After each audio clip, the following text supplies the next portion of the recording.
Longevity escape velocity is the phrase that I defined. Yeah, so I certainly think that's likely. In fact, I would say my 50-50 estimate, how long it is before we have at least a 50-50 chance of reaching longevity escape velocity is now about 17 years.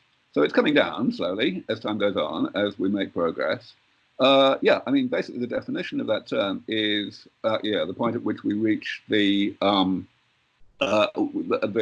rate of progress that means we are staying one step ahead of the problem, and that the health problems of late life are being postponed faster than time is passing. And yes, I do believe that we are definitely getting there. I mean, on a similar note, I mean, you're quite well known for your claim that the first 1,000-year-old human is already alive. I'm assuming that's something you still stand by. Well, probably already alive. So again, it's very important to be probabilistic about this. We all know that this is early stage research, and therefore any time frame prediction is extremely speculative.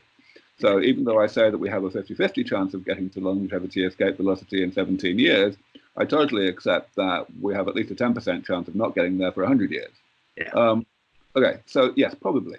But that just arises, of course, from doing the statistics. If we have reached longevity escape velocity, and therefore people's risk of death is not going up as they become chronologically older, because they're not getting sicker as they're getting older, then that means that the average longevity can be calculated just like radioactive decay.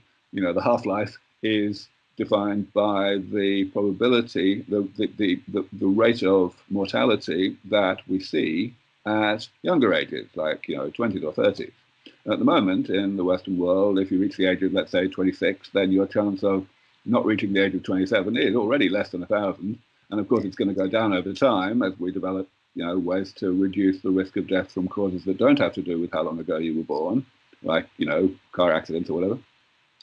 So yes, in fact, the number of 1,000 years is actually an extremely conservative estimate.